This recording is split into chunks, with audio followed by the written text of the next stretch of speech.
Financial shame has a very specific sound.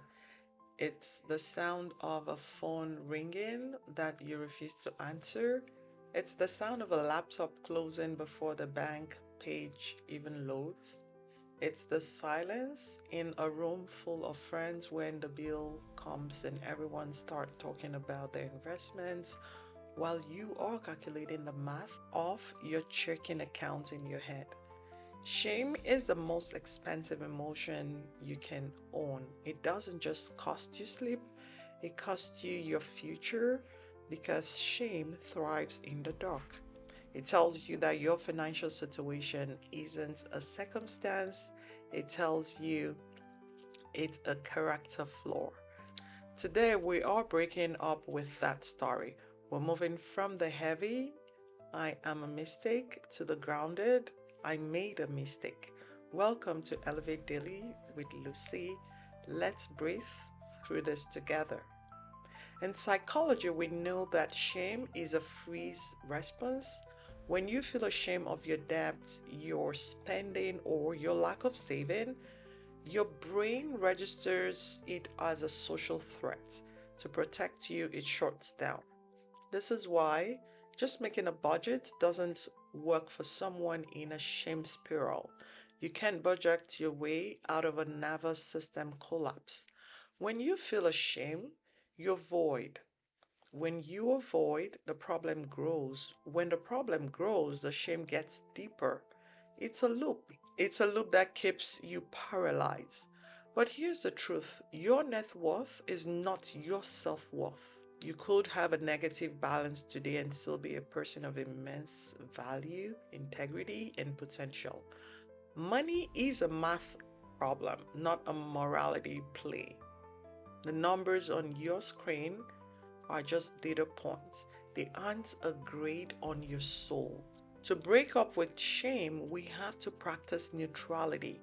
Think about a mechanic looking at a broken engine. They don't stand there and yell at the engine for being lazy or stupid. They don't feel ashamed that the oil is dirty. They just look at it, look at what's broken, and ask, what's the first step to fix this? You need to become the mechanic of your own life, the mechanic of your finances, the mechanic of the situation around you. The moment you stop attaching good or bad label to your spending, you reclaim your power. You spend more than you earned last month, okay? That's a data point. You've been avoiding your student's loan, okay? That's a behavior, not an identity. When you strip away the judgment, you're left with a map. And you can't navigate a map if you're too busy covering your eyes. So I need you to open up your eyes, own up your reality, face your finances, accept your reality, and make what? Make a mercy audit.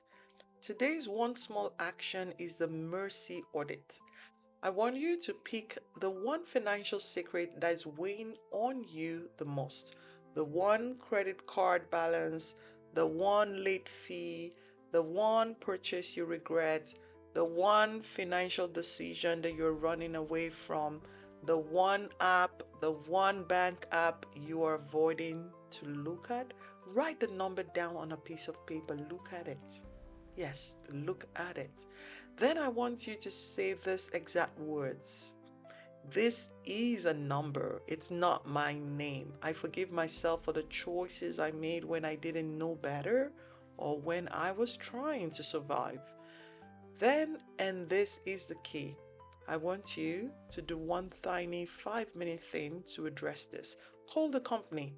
Set up a $10 auto payment, a $20 auto payment, whatever you can afford. Just one thing to show your brain that you are no longer hiding. You're showing up and you own this. It's your life and you're ready to fix it. Walking into the light is very important. It gives you hope, it gives you assurance, and it gives you self integrity. The breakup is over. You don't have to carry that weight till tomorrow. No. Deal with it today. Call the institution today. Fix an arrangement today. Own your finances today. You are a person who is learning. You're a person who is growing. And listen, you are a person who is elevating. You are allowed to start over as many times as it takes. The light is on, the map is open, and you are exactly where you need to be to begin. I'm excited to hear your story. You got this. I'm Lucy. This has been Elevate Daily with Lucy. I'll see you tomorrow and have a good one.